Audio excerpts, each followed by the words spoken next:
In a world of 350 billion movie podcasts, two chumps have decided that now is the time for cult movies to engage in combat. Disagreements will be had, blood may be spilled, and voiceover artists most definitely will not be paid. This is Cult Film Face-Off.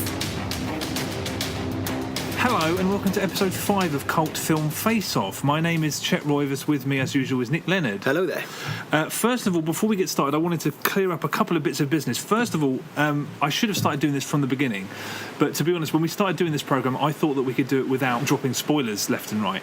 Listening back to some of the old shows, particularly the Ridley Scott and the Tony Scott one, we are just throwing spoilers out there from the get-go. So although I'm going to try personally to try and avoid them where possible, you should just assume there's going to be spoilers in these episodes. So just wanted that to be a warning. Also, I don't know if anyone's truly going to get annoyed about this, but I understand that the term cult film is a very, very nebulous term. So there were some people have a very, very set idea about what a cult film is. I personally don't. I think cult films can be anything. The reason I'm saying this is because, funnily enough, when we were doing the American Werewolf in London episode, I found the old Moviedrome intro. Moviedrome, for anyone who doesn't know, was a BBC series where Alex Cox, appropriately enough, used to cultivate a series of cult films, and one of the films he did was American Werewolf in London. And at the beginning of that episode, as if he was trying to make sure that no one sent angry letters, he said, "I realise this isn't technically a cult film because it made loads of money." So to some people, the fact that it made loads of money means it's not a cult film. So, I mean, I'm just trying to, to me, Terminator is the quintessential cult film. To some people, of course, it isn't. I'm just saying this. I don't know why. I don't know why I'm wanting to say this. I just wanted to make sure, if you have any suggestions for us, send them to us. And if you're furious about how we're taking a laissez-faire attitude towards what a cult film is, then I'm sorry, but guilty as charged. Sorry, that was a very long-winded way to say something very, very that didn't need to be that long. But anyway, okay, right. This is episode 5, and we are going to be looking at two films directed by Alex Cox. So let's start off with the first one, Repo Man, an action comedy from 1984, written and directed by Alex Cox. An aimless young punk named Otto is inducted into a business that repossesses automobiles before the whole of the Los Angeles underworld starts searching for whatever the hell is in the trunk of a mythical Chevy Malibu. Repo Man. I had a lobotomy in the end. Lobotomy? Isn't that for loonies? Not at all. A friend of mine had one.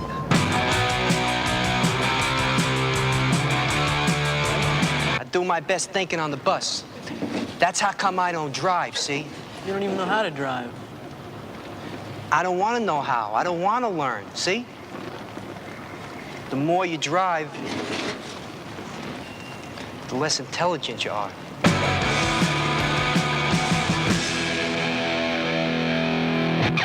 Okay, so Repo Man. Seen it before? No.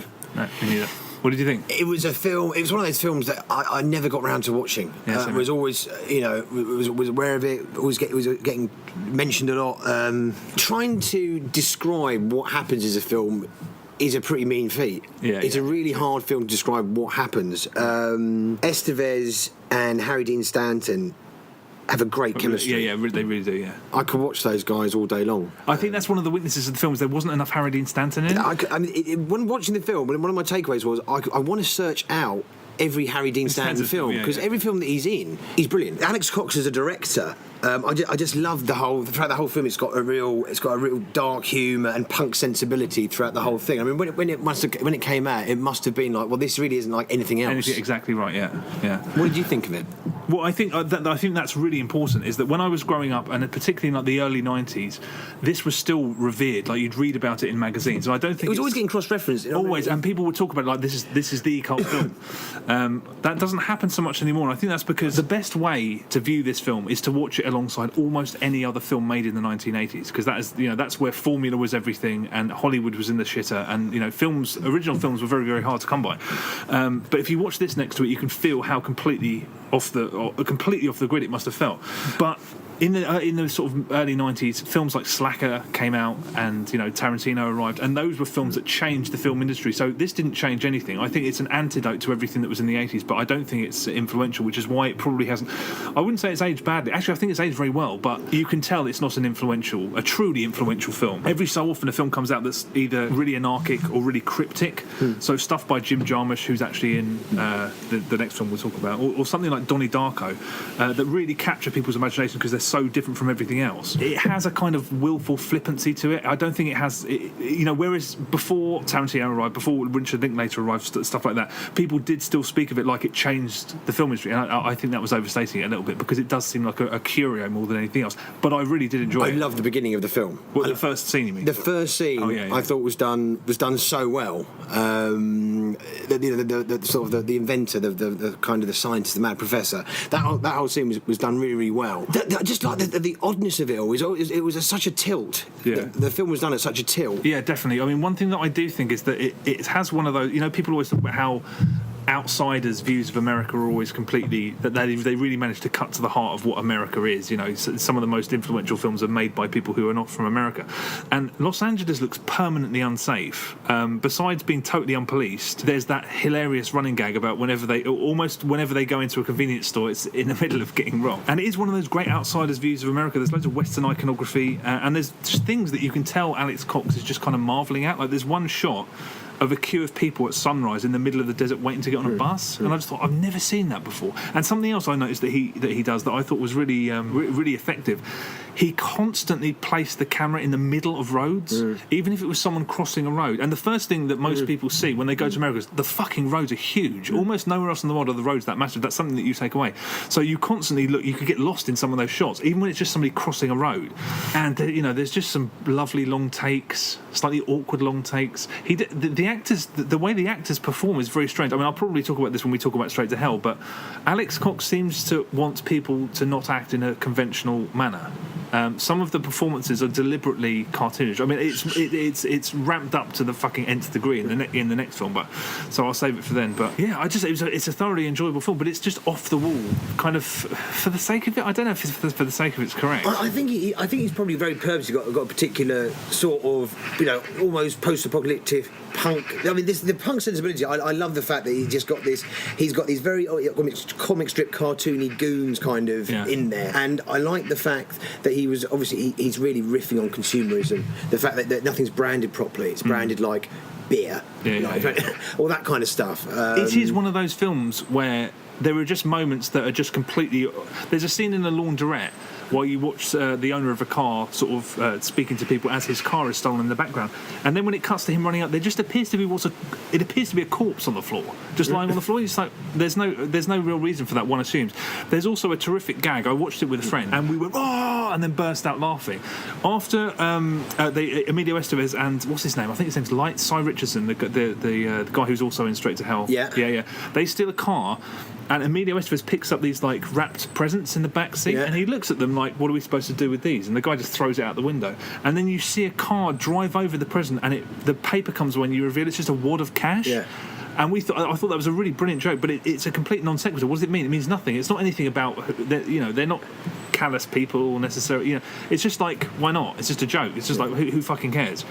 There were loads. I mean, it's just non-stop moments that don't necessarily, they actually absolutely don't need to be there, but then the whole film's a fucking goof anyway. Did you notice that all of the Repo Men were named after beers except Otto? Oh fuck, no I didn't. Bud, Miller. Oh shit, I totally didn't notice that. Of course. Did you spot that there's a character actor who's in this film, and there's a long shot in a car as you approach him, and he's in the distance and you see him, and I made him out from the second he appeared. He's a guy, his name's Tracy Walter. His biggest role was as Bob the Goon in the Tim Burton Batman film. Right. He always plays either a homeless person or a hobo. He's that guy, the philosopher, who talks about, he stands by the bonfire. He works in the car lot. He's not the guy that crops up. He's not the guy that crops up in Children of the Corn. I can't verify that. Maybe because there's a character actor who crops up always as a bum with a beard, and he's in Children of the Corn. He's in loads of other 80s horror films. The thing I found funny was that I spotted him and I knew it was him straight away. I could make out his face, but it was also the fact that he was wearing overalls, because he always plays characters like that. Yeah. Hold on. You're going to find out who it is. I'm going to check if he's in Children of the Corn. Yeah. There you go, that guy. No. Oh, do you reckon? But you know the guy I mean, though. Does he not strike you? He's one of the most recognisable faces that I think I can. No, I don't recognise him. Really? No, he looks like he's related to Lance Henriksen, but I don't recognise him. No. Who is it? He was Bob the Goon in Batman. He was actually got the job because he's best buddies with Jack Nicholson, apparently. But I, as soon as I saw him, I was like, if that isn't an actor, it's someone pretending to be him. Right. No, he doesn't ring a bell. Must be dead, right? Oh no, he's 68. Yeah. He's at the end. He gets in the car when it takes off at the end of the film. That's right. I've literally just remembered. Have you heard? There was an interview with Paul Thomas Anderson where he talks about how much he loves Alex Cox. It was recently, I think, and he said that he'd never asked Tarantino about it, but he was certain watching Repo Man that it's like it clearly influenced Tarantino. And I didn't see that until they got to that bit. The John Wayne was a fag bit. Oh right. Which really I found that the dialogue. Yeah. But it was vaguely reminiscent of there's I forget the name of the film it was in where he has that rant about how Top Gun's about the fact that they're gay. It was a really funny little bit where these repo men are just arguing. They're arguing out on the street, and then it turns into a conversation about how, hey man, everyone loves to watch their buddy have sex with someone. But again, it's like everything else. It's completely off the wall. It has no reason to be there, but it is pleasurable. It's I thought the pace of it was really good, and there was not a moment where my attention waned. I was tied up in. I was locked into it from beginning to end. But it's a really odd. It's an odd film. Yeah, it is. I do think it's what it is. It does have value. It absolutely has. I kept looking for things. There were certain like reoccurring themes around there. I kept noticing that there was scenes that kept having Magic Tree air fresheners in it. And I was like, is that a symbol of anything? So I went online and see if there's anything about it. And basically what it is that the Magic Tree air freshening company was a major investor in the film. Oh, is that right? Yeah. Oh no, there's that moment where I think Harry Dean Stanton says, you find one in every car. I didn't realise that was. It suddenly makes sense. It's a funny film to discuss because it's just it's like a load of random shit happening that's vaguely tied together. But it's all kind of splashed together, so it works. Yeah, it does work. Because there's this constant random. It's so fucking random, and it has got engaging. There's so many decent, wacky characters in there that all kind of work off each other. From the guy I thought was really good was Cy Williams. Is Cy Williams? Cy Richardson. Sorry, Cy Richardson. I love his whole kind of Dolomite kind of, I'm a badass, you don't want to fuck with me. His whole chat to me Esteves is wicked. Yeah. I didn't realise he was the preacher in They Live. That's what I know him from. Yeah. I was like, I do know him from somewhere. I was doing my head and watching it. I was like, I know this guy, but what the fuck from?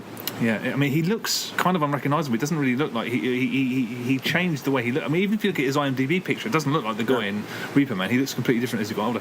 I don't. It's a funny film to discuss, as I said, because I don't really know what else to say about it. It's a load of pleasurable mental things happening, and I enjoyed it as a film, and I think it stands up. Although not the reverence that it was once held in has disappeared because really truly significant films came out in its wake.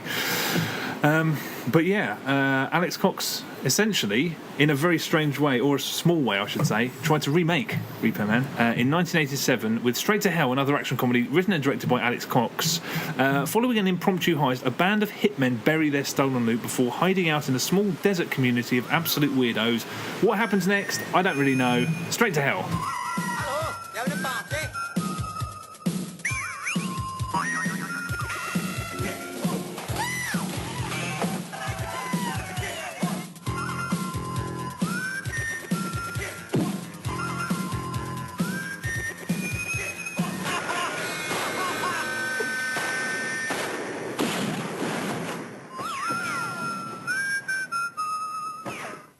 Okay, Straight to Hell. What did you think of Straight to Hell? Did you watch the original version, or did you? He re-edited it with loads of extra CGI effects in 2010. No, I watched the original. Yeah, me too. Yeah, I watched the original. When summing up in one line, you're like an avant-garde spaghetti western. Yeah, I think that could be really good. Yeah. For me. The location, it looked great. It did. Yeah. It's filmed in Spain, in Almeria, which is a favourite of Sergio Leone filming loads of his spaghetti westerns there. I had no idea. I thought it was actually filmed in America somehow. But then thinking about there's no way that there's nowhere in America that looks anything like that. Of course, makes perfect sense. I'm an idiot. And it looked great. Those locations look superb. The opening scene up to the bank job, I was like, okay, this could be quite interesting.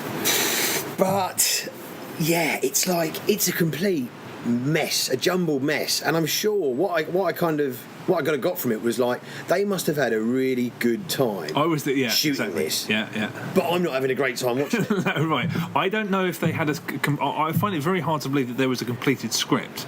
No, it seems to me like they wrote this on the back of a fag packet and then went, right, let's go and drink loads, do loads of sniff and go do a film. I was finding myself thinking about Ocean's 11, because you know Ocean's 11, the original, Frank Sinatra and co just said, look, we can't be asked to leave Vegas, shoot a film around us, we'll just party all the time. And it felt like that. I was just like, they must have had a fucking blast. I just thought, people like Joe Strummer, like legendary raconteur, Dennis Hopper, Kathy Burke, weirdly, you just like, I'd love to fucking sit around that campfire and get hammered with them, which is, I'm sure, the appeal of that project. But the film just does not make any sense, and it doesn't make sense in the same kind of way as Repo Man, but at least Repo Man had an overarching plot to it. This just... And you care about those characters. I couldn't really... I can't even recall, only from watching it a few days ago, I can't even recall names of the characters. No, I can't either. I can't remember a whole lot about it, to be honest. I remember thinking Joe Strummer was like quite a charismatic... lead man, he was charismatic in obviously as a performer. Yeah. The making of would have been a lot more interesting than the actual film. I have no doubt. I mean, I just want to know what... Because it doesn't make sense. I mean, there's elements to Reaper Man that just flagrantly don't make any sense, but here, almost all of it... What's weird is that there are individual scenes that are coherent, but the overall film is completely incoherent. So, for example, there's a strange scene where Joe Strummer goes into a shop, and there's a couple there, and he sort of gets the husband to disappear, and then he bites the woman on the neck, and then the husband comes back, and then they get rid of him again, and then she bites him, and then it's never spoken again. That's the end of it. It's just the two people bit each other. I mean, it has no bearing on anything else, and that's basically every scene in the film. Something very, very bizarre and weird will happen, and it will have no relevance to almost anything else, and then that's it. Bits of it look like Mad Max. Bits of it are just broad slapstick. And it doesn't hang together at all. It doesn't even attempt to hang together. It is a fucking mess. Linking back to what we were talking about with Tarantino being influenced by certain Alex Cox films, wearing full-on suits, black suits with John Travolta, Samuel L. Jackson, Pulp Fiction. I was like, he's definitely that's definitely been lifted by Tarantino, influenced. I was thinking, is this just my imagination? But you don't see people in that kind of suit very often. No, it was immediately. Juts out, you're like, Vincent Vega. Going back to what I was saying about the performances, Repo Man, it seemed like Alex Cox had asked actors to just have eccentric tics or to have sort of slightly absurd mannerisms. In this, it's amped up to cartoonish levels. And I was laughing at actors. It's one of those films where you just think, he's making this for stoned people, because you'll watch a shot and someone will just be twitching, and performances are so cartoonish. I mean, some even seem really amateurish, and then you're trying to follow this film, and then it just cuts to Shane McGowan in a sombrero standing there looking like he's pissed off his head. And you're just like, what is the point of this? There is no point to it. I'm amazed that they gave him... The funny thing is that Alex Cox made Repo Man, then he made Sid and Nancy, which doesn't bear any relation to anything else he made. That's basically a prestige film. And then he probably... What seems to have happened is that he went to someone and said, can I have $1 million to make a film in the desert with Joe Strummer? And then they just went and had a party and then tried to make something while they were... Someone who's a massive Pose and Joe Strummer fan. Yeah, exactly. I read somewhere that it tied in with a tour or a gig had got cancelled, and the Pogues were all at a bit of a... they're all available. That doesn't surprise me at all. It has that air. It has the air of, like, well, let's cobble something together because we're all here. It's not unpleasurable. It's annoying that it doesn't make any sense at all, and it doesn't even attempt to. I'd say I felt this to a certain degree about Repo Man, but this film reminded me of for the brief time that I studied film, one of our tutors on one occasion spoke with just real reverence about one of his old students, and he was saying, he'll just tilt the camera on its side, and then he'd have a conversation between two people, and then someone would walk in and then walk back out, and I said to him once, why did you do that? And he just said, I don't like convention. And me and all of my friends almost in unison said, that's just pretentious. That does not make a great artist, the fact that he just wants to fuck shit up. And Alex Cox just wants to fuck shit up for no reason. Yeah. There's things that he just does that you're just like, it's kind of brattish. In Repo Man, it's endearing. In this, I was going to say, it's slightly more irritating, but it never irritated me. I suppose it's because it's so damn short. There's some really great music in it. I could never recommend this in a million years, but I might watch it again, the updated version. You don't look like you'd ever do that. I don't know if I would get it. I don't know if I would sit through it again. I don't know if I'm going to get much more from it. The thing is that Alex Cox clearly knows and is very talented behind the camera. Yeah. And it looked good, but it was so convoluted, and it's almost like a piece of like performance art. That's what I mean. It's almost as if they were hoping that you would derive certain things from it, or that certain things would make more sense than they do. I mean, I knew something was up when the first scene, I think the first shot in the film is these characters strung out, lying down in a hotel room, and then that's Courtney Love there. You can see it's her blonde hair and her gangly frame. That's Courtney Love. In the next scene, when they rob a bank, they appear to kidnap her off the street, and she's been put... Is that my imagination? I was just like, hang on a minute, are they with her or are they not? Was that supposed to be someone else? I don't know. That's emblematic of the whole film. You constantly see shit, and you're just like, hang on a second, why? I mean, they were clearly mash up throughout the whole shoot, right? Yeah, I mean, that's what I mean. It was they had a massive party in the desert. I'd love to have gone to it. I'd love to have gone to the party, yeah. But just having these random things happen and hoping that they make some It's asking a lot for someone to watch the film to drive if they weren't connected to the film in some way. But there are things in it that I liked. I liked the scene when they all got drunk on all those beers in that very near the beginning. In the very beginning, when they're in the little tight restaurant-y sort of scene, they're getting all that dialogue. The first 20 minutes had some moments when they're all kind of all the chat. And it was just a really nicely framed shot where they're outside the hotel and they're lounging by the swimming pool and everything. That's right. And everyone looks so cool. Yeah, it is filled with moments. That's the thing. It is in a way exactly the same as Repo Man. It's a load of fucking weird moments. I quite like Kathy Burke like offing the old guy and throwing him. That's what I mean. And again, I'm starting to remember really, really amusing little moments and bits in it. But it's just bits. It's a load of fucking bits made by a load of people who are partying hard. And Repo Man's exactly the same, but it has a coherent plot, sort of. And it kind of has character. I mean, the relationship between Estevez and Stanton is captivating. It is really good. Yeah, I mean, when that scene when they're snorting lines of speed, and it's sort of a montage of him explaining like the rules of the road. That's just I could have watched that film. Yeah, but Repo you want the spin-off with those two? That's why. I mean, Alex Cox could have made that film, but he would never have done it because he just wants to fuck shit up all the time. And it's just great. It's also great seeing. I mean, Estevez is just captivating. It's obviously you're watching somebody whose star has just been a burgeoning movie star. Absolutely. Yeah. It's surprising that I haven't heard him talk about this film. You never hear it. I mean, admittedly, I'm not massively. I'm not an encyclopedia of Emilio Estevez interviews, but it doesn't seem. Again, it seems like it's from when I was a kid. Its reputation has kind of faded a little bit. But it's got lost. Growing up, it was something that was always referenced in like Neon or in Empire. It was always harked back to. Whenever they had any kind of articles about cult cinema, there would always be pictures plastered in the article of Repo Man. Yeah. Watching it now and just thinking, imagine going to the cinema and watching this in the 80s when everything was fucking dreck. Yeah, it would absolutely blown you apart. Exactly right. I think the same's true of Straight to Hell. But it's just a shame that it doesn't make any goddamn sense. In many ways, I think that's the quintessential Alex Cox film. It doesn't make any fucking sense. Have you got any idea how they performed in the box office in their first release? Repo Man, quadrupled its budget, I think. Yeah. Did really well. Still a cult film, but it made like $4 million off a $1 million budget, I think. I couldn't find any information about how this did. It's a kind of film that's deliberately made to be a midnight movie. Yeah. And when it would have come out, I don't think midnight movies were still they weren't exactly all the rage anymore, were they? So I think these are both interesting films. I enjoyed watching both of them. Funnily enough, I think the one I'm more likely to go back to is Straight to Hell. As inferior as it was, I think that it was that much more mad that I responded to it. It almost seemed like Repo Man was restricted by trying to be a coherent film. I sound like Alex Cox, don't I? Fuck the convention. Why? Will you watch Repo Man again? I would watch Repo Man again, but not Straight to Hell. No. Okay. Which one's better? Well, I mean, I think there's no discussion. You've got a film that's got a great sense of humour, superbly, really, it's well shot.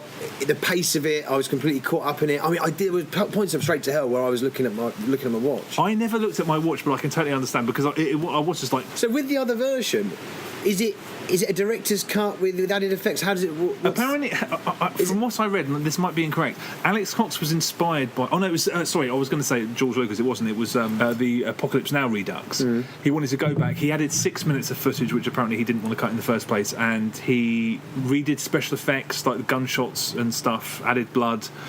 Changed the lighting here and there. So I think according to him, it's the definitive version. So I might try and get hold of that one day. I'd like to see it. I mean, I might immediately regret it, but with regards to which is the better film, I mean, it is no fucking contest, is it? Repo Man. Repo Man's the better film. Okay. Yeah. I enjoyed Actually, no, I'm just being stupid now. It was Repo Man. So yeah, that was a relatively easy one. Again, thank you very much for listening. You can find us on Facebook, Twitter, SoundCloud, and just check out the website, cultfilmfaceoff.com. But yeah, send us or we're also on email, cultfilmfaceoff@gmail.com. If you have any suggestions for us, anything at all, want to tell us we've made mistakes, terrible errors. There's going to be a lot of them. Yeah, just get in touch. But yeah, thank you for listening. We'll see you next time. Ciao, bless. Take it easy.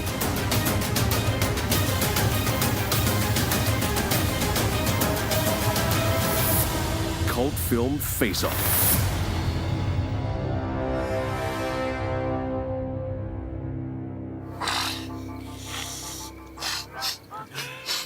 Jesus Christ. I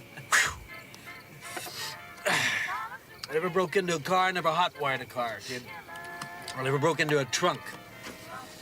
I shall not cause harm to any vehicle nor the personal contents thereof, nor through inaction let that vehicle or the personal contents thereof come to harm. It's what I call the repo code, kid. Don't forget it. Etch it in your brain.